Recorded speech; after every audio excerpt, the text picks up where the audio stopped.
we know people will be chiming in later. So let's begin our Bookseller Chill webinar with Bryan Robinson. Thank you all so much for joining us today and making time for self-care, which is so important right now. Today is the second in a 6-week series. We'll meet at the same time, 2 p.m. Eastern Standard Time, each Thursday, same Zoom link until April 30th. Each session will last approximately 30 minutes and include concepts from Bryan's book, #Chill, Turn Off Your Job and Turn On Your Life, which is such a great book. Here it is. I read it, I love it, and I can't recommend it highly enough. Which will be followed by what Bryan calls simple, short, MicroChiller meditations that will help us relax and restore during this time of great uncertainty. We set up this series with Bryan, a longtime friend to CEBA booksellers, because today's events are creating anxiety, which can challenge our resilience and ability to act and make good decisions, even sleep. The series provides tools to cope and a window of time to share with your colleagues as you experience guided meditations and counsel. Please feel free to come to as few or as many sessions as you'd like, and please bring your staff. These sessions are being recorded for later viewing. Now I'd like to introduce Bryan. Bryan is a psychotherapist who has built his career on the themes of resilience, work-life balance, and well-being. His research has been featured on numerous national programs. He also hosted the PBS documentary, Overdoing It, How to Slow Down and Take Care of Yourself. He's a contributor to Forbes magazine and Psychology Today. So Bryan, I'm turning it over to you. Thank you so much for being here. Thank you, Linda Marie. It's my pleasure to be here, and hello to all of you who are tuned in. Some of you were here last week, some of you maybe weren't. So I told the story of my house burning down when I was 5 years old, and I realized after we got off the air, I forgot to tell you what happened to my 18-month-old sister, who my mom left in the middle of the floor as the house was burning down. And she did survive, and I didn't mean to leave you with a cliffhanger. And she's still alive and well today. So I wanted to let you know that. I was using that example as how, you know, we have this part of our brain that we call the lizard brain, which is light and fast and is there to protect us. It's our friend, but sometimes it's there when we don't need it, but it doesn't know the difference between when we need it and when we don't.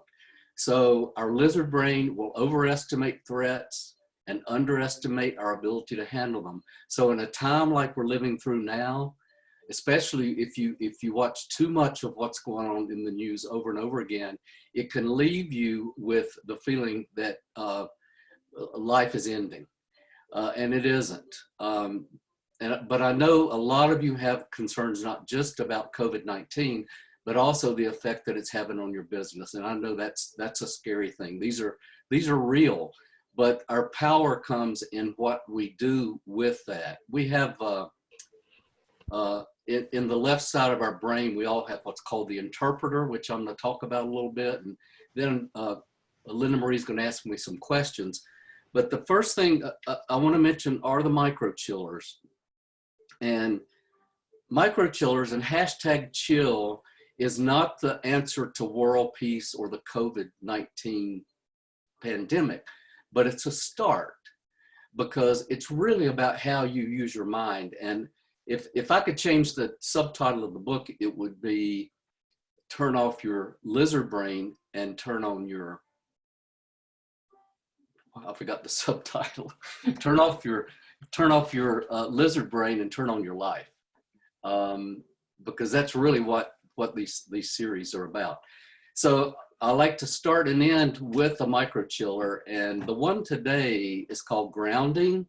And again, just to remind you, MicroChillers are less than 5 minutes. They're portable, they're free, and they're easy, and they bring you peace of mind. Grounding is something that you can do anywhere. And if you're in a chair that has a back to it, I'm going to ask you to sit up straight, and I'm going to do this as I walk you through it. Last time we did something called open awareness meditation. This is more of an internal situation where you get a little bit more in touch with your body. So what I'd like for you to do is just take a deep breath. Part of what I talk about in the book is breathing. Breathing is our life force, and sometimes just taking a few deep breaths can give you instant calm. So everybody just take a deep breath in through your nose and out through your mouth, just slowly. And then take one more deep breath.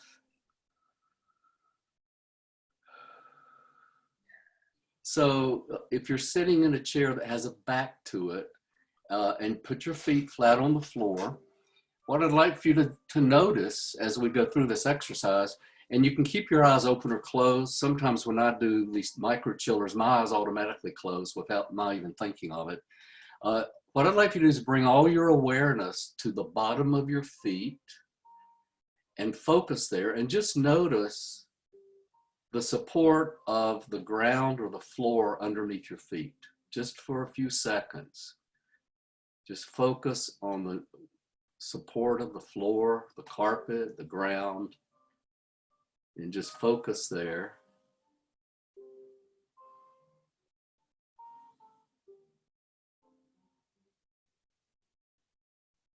And then as you're focusing, just notice if there's any kind of physical sensation. Sometimes people will say a little bit of tingling. What I'm noticing right now is a heaviness, almost like an anchor, pulling my feet or gluing my feet down. Everybody has a different sensation. And whatever you experience is okay. There's no right or wrong. And then bring your attention to your back and notice the support of the back of the seat you're in. And bring all your attention to that place where you feel the support.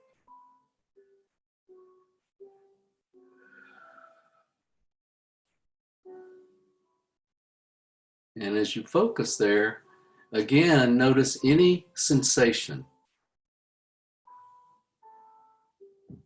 I'm aware of a little bit of pressure against my back that I wasn't aware of before.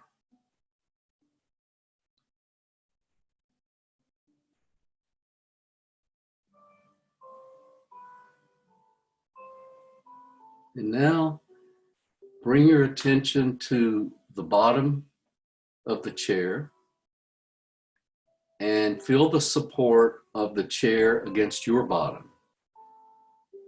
And focus there. And then notice, as you're paying attention to the support, notice any sensations.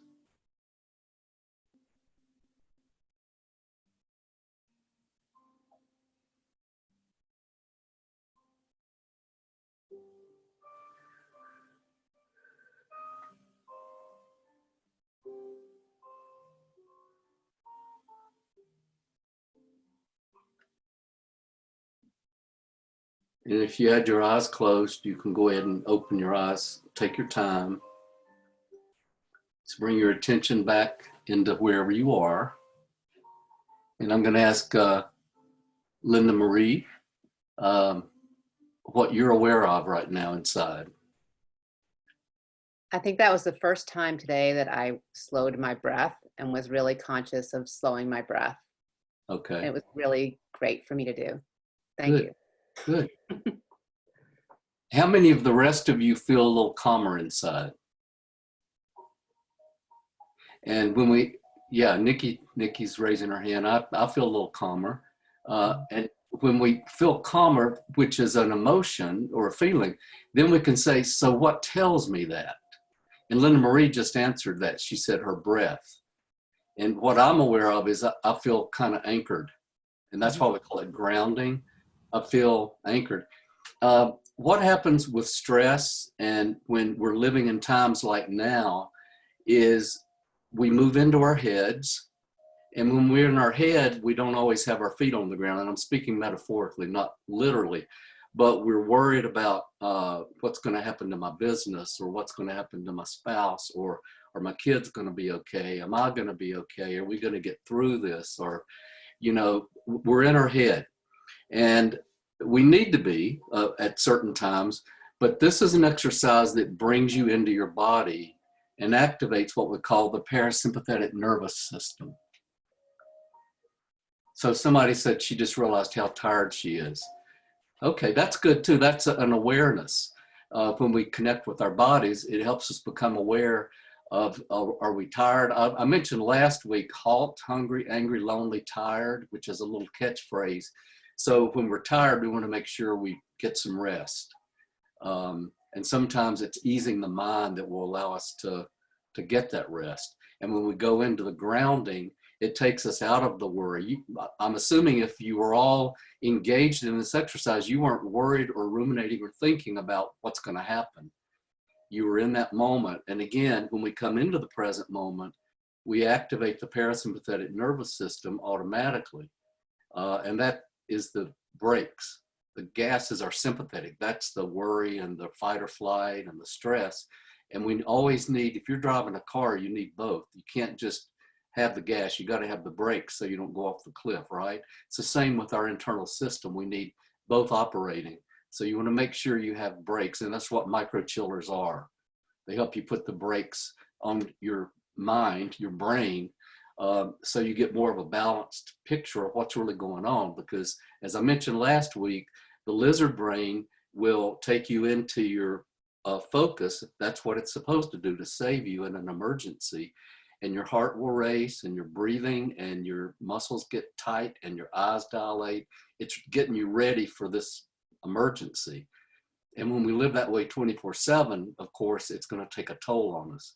So the wide angle lens is when we take that zoom lens, put it into perspective like a camera, and look at the big picture. And this is where the whole idea of reframing comes in, which is another MicroChiller.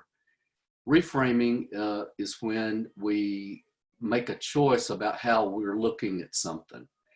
I'll give you an example of a man I worked with many years ago in another city who was very wealthy and actually built skyscrapers in this city. And he came barreling into my office. And in fact, it was this time of year because he had just gotten his taxes. And I can't say what he said because it might offend some people, but he wasn't happy. And he slung his backpack on the sofa and plopped down. I said, "What's going on?" And he said, "I got to pay $500,000 in taxes." I said, "Well, how much did you make?" I don't usually ask people that, but he kind of mumbled 10 or 15 million. And I thought, our whole session's going to be on this. Look how you're looking at this. I will never make $10, $15 million in a year, I don't think. It's not a goal, but wow, how fortunate you are and how much you have. But he was a rich man leading an impoverished life. But by the end of the session, he was able to look at the wide angle lens and he felt totally different as a result of it because he had a different perspective. And our perspective is everything. I mentioned the interpreter a while ago. The interpreter is when we bring our own experience to a situation. I was in Asia many years ago for quite a while, and I was teaching at the University of North Carolina. I was a full professor then, and I had a practice in Charlotte, and I was writing, doing a lot of the things I'm doing now. And I was going to be working with the dean on a project, and I walked into her office, and she had a book. First thing I saw was the book on the sofa, and I'd been in Asia now. So what I saw was T-E-A, Ching, C-H-I-N-G, and I thought, oh, wow, we have a lot in common. I've been in Asia, and obviously you have a book that you've been reading. And she rolled her eyes at me and pulled the papers back, and it was teaching in the elementary school. It wasn't at all what I thought it was. Now, that's kind of an innocuous situation, but it's an example of how our mind works. We bring our mindset to a situation, and we interpret the situation through that. We make up stories about this new situation that have nothing to do with it. It's more about what we're bringing. And that's what the lizard brain does. The lizard brain does that to protect us. So if I'm a kid and I get ravaged by a wild dog, and it was really traumatic, and then one of you has a golden doodle and you bring them in to see me, or I come into your bookstore and you have the dog there, I'm going to recoil because I just brought my experience to this situation. And you might roll your eyes and think, what's your problem? But my problem is not the golden doodle, even though I'm thinking it is, it's my experience. So those of us who've had trauma in our lives are going to have more anxiety dealing with uncertainty. Uncertainty is the sulfuric acid for fear. And when you think about it, all uncertainty is uncertain. But we tend to think of uncertainty as negative or catastrophic. So I want to read something to you that, and then we're going to take questions if I can find it. And I don't, yeah, here it is. This is a poem that I wrote. It's called Life Sucks. Life sucks, and don't try to tell me it's all in my perspective, because when you're honest with yourself, bad things like COVID-19 make the world a scary place. Even if positive things happen once in a while, negative things outnumber the positive things. And it's not true that it's all in my mind and heart and how I choose to look at it, because I can create my own happiness only if life brings me what I want. It's not true that a happy life exists.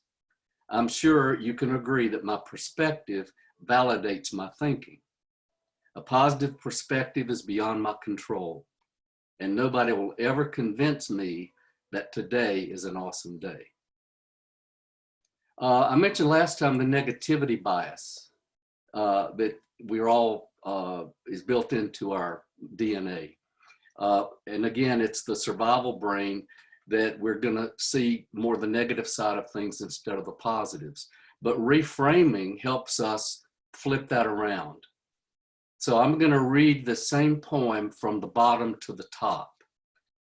Today is an awesome day, and nobody will ever convince me that a positive perspective is beyond my control. My thinking validates my perspective. I'm sure you can agree that it's not true that a happy life exists only if life brings me what I want. I can create my own happiness because it's all in my mind and heart and how I choose to look at it. And it's not true that negative things outnumber the positive things. Positive things happen once in a while, even if bad things like COVID-19 make the world a scary place.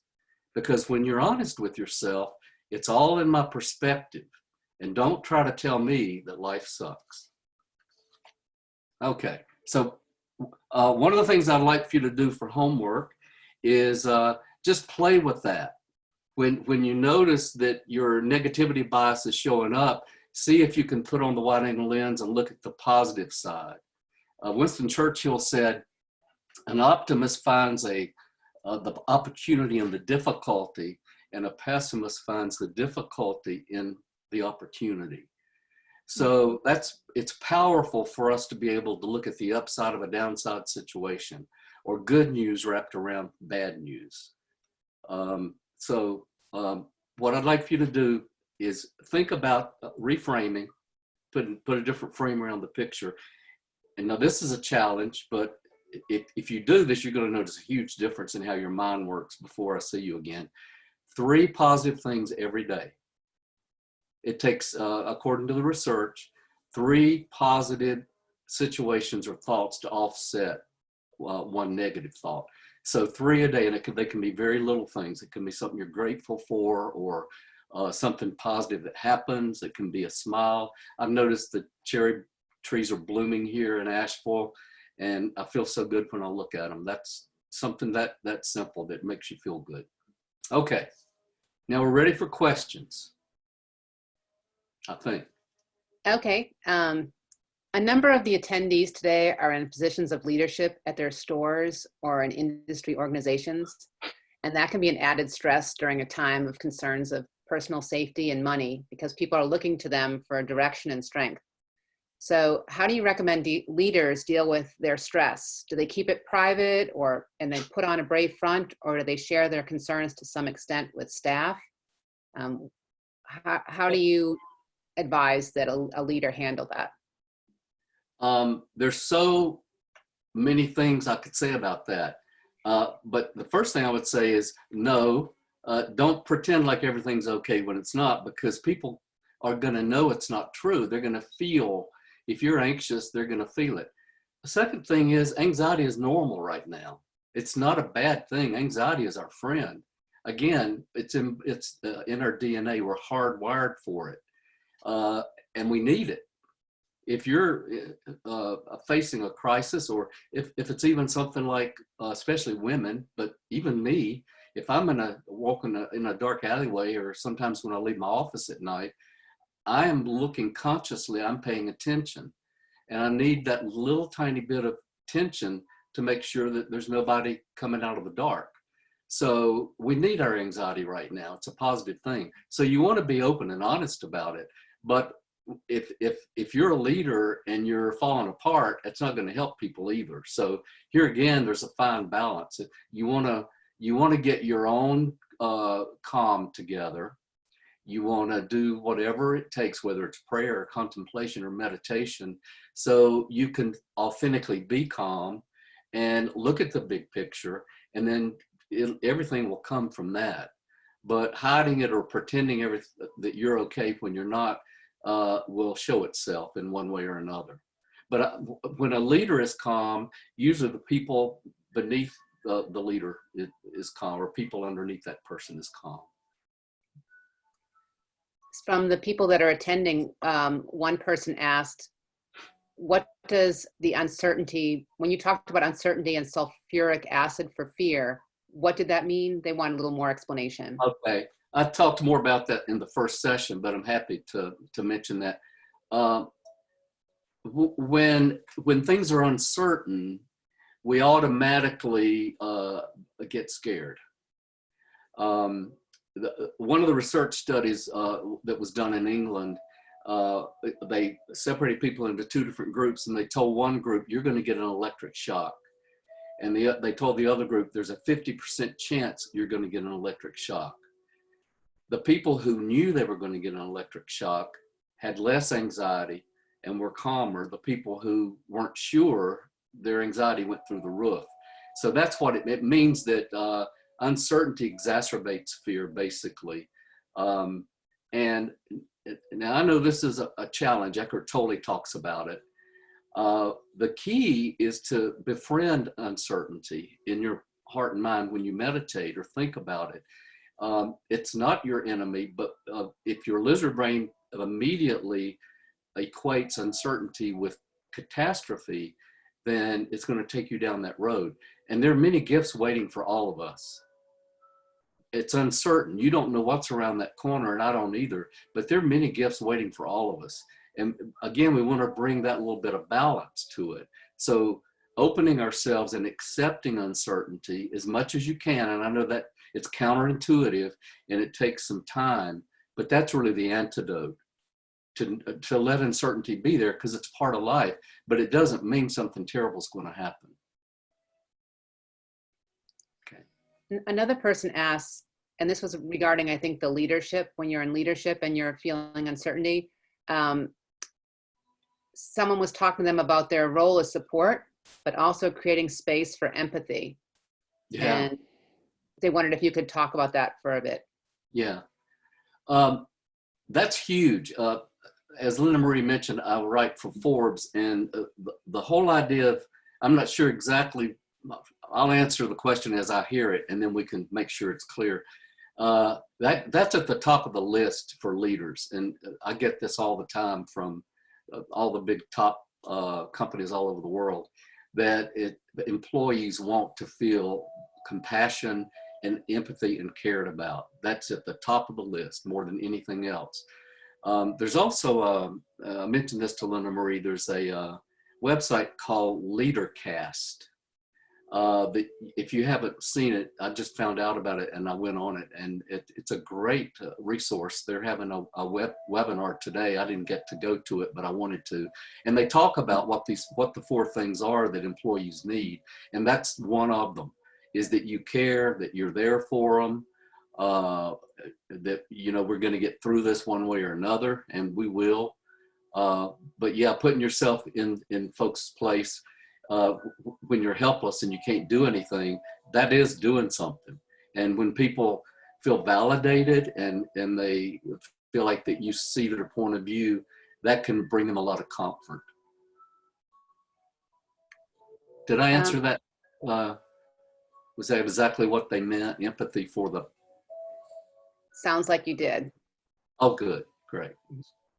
Another question is, do you have tools to help break the cycle of rumination, which I think many of us can get into at 3 a.m. if we wake up and start worrying about the virus or its effect on our, financial effect on our lives? Yes. Rumination is, again, a natural thing to have, but if you're having it at 3 in the morning, it's going to disrupt your sleep and affect your ability to perform the next day, of course. So there are a lot of little tricks to that. The one that I have found to be the most effective is to think of rumination as a part of you. Now think of it just for a minute. And I'm going to talk a lot more about this later down the road. I'd plan to anyway. There are parts of us, like I have my control, I have my worry, I have my anxiety, I have my frustration, I have my anger, but those are not who I am. Rumination is not who you are. It's something, again, Mother Nature gave you so you don't just nonchalantly walk through life and get your head blown off. So it's there for a purpose, but you want to be in a position that you use it, that it doesn't use you. And here's how the best way to do that. There are many different techniques. Think of it as a part. Number one, talk to it. Now, I know we used to say people that talk to themselves are crazy. In modern mental health, we're doing the very opposite. We talk to these parts as if they're little people inside of us. And what it will do is help you unblend with it. So if I'm in bed at 3 in the morning and I'm ruminating, that part has blended with me. We call it blending. That, in other words, it is me in the moment. But if I am lying there and I say, okay, rumination, I need you to back up just a little bit. And notice what my hand does automatically, and my eyes automatically close, because I use this all the time. And you just talk to it and let it be there. Don't fight it. One of the biggest mistakes a lot of so-called experts in mental health have done is to talk about fighting and combating stress, which is the most ridiculous thing I've ever heard of. Because when you talk about combating and fighting, you're activating your sympathetic nervous system. The whole point is to deactivate it. So instead of fighting it, you want to befriend it. And again, that's counterintuitive. But if you're in a riptide, your lizard brain is going to tell you to fight and swim as hard as you can, and that will kill you. We know that instead of fighting, that you float. That's one of those sayings, float instead of fight. And the floating will bring you in. I know it's counterintuitive, and this is too, but you're talking to the part of you that we call rumination, just like it's a little person. And I would say, okay, I see you're here. And as I'm saying that, I'm starting to feel a little bit of separation from it. And if I'll even say it's okay for you to be here. But when I say that, it's not okay for it to be blended. And as I do it, it untangles. And you start to realize that, and you actually feel the separation from it. That's something, again, you can play around with. You can do that with stress, with rumination, with anger, with pretty much anything, any part of you. We're getting close to the end of our session. I wondered if we could end with one of your microchills. Absolutely. And I'm going to ask feedback, because we could do the grounding again, or we could do something different. I'm wondering if there any feeling about that. I think what you're pulled to do. Okay. Well, let's do. Oh, someone says we like noticing sound. Oh, okay, we'll do that. That's an easy one. Okay, let me get my girlfriend going here. Alexa, please tell me when 1 minute is up. 1 minute, starting now. Thank you. By the way, you have 1 new notification. Okay. See the yellow light ring of your device. It means you have a notification message. She's giving me more information than I need. Okay, we're going to start right now for 1 minute. Just listen to all the sounds around you and identify as many as you can.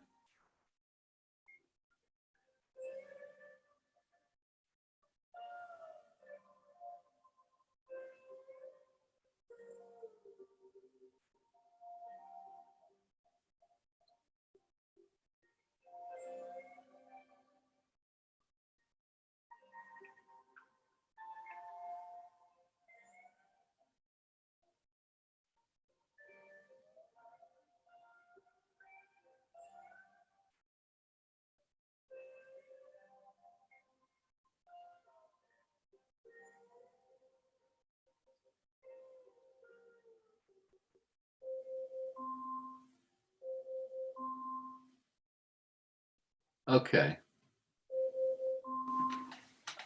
Alexa, off. So a minute is up, and now you just notice, again on the inside, hopefully you're feeling a little bit more into your body. And I'm going to ask Linda Marie, what are you noticing inside? Well, I love that exercise because I'm listening to sounds and not, thinking about different things. Takes me out of my head. How do you know? What tells you in your body that you're out of your head? My breathing slows down again. Okay, good. The thing I notice most are my muscles are more, I feel a lot looser. Mm-hmm. And I feel my heart rate has slowed down a little bit. So everybody will notice something different. So I just want to remind everybody, the homework is 3 positive things a day. It can just be something you see and notice, or something someone does, or something you're grateful for. And play around with this whole idea of reframing if something comes up. And it doesn't have to be a big deal. Well, thank you so much. If people here today have questions for Bryan for next week, you could email me at lindamarie@cibaweb.com and I'll pass them on to him. But thank you so much, all of you, for being here, and thank you, Bryan, for presenting. My pleasure. This is the official end of our webinar. I hope you all have a really great rest of your day.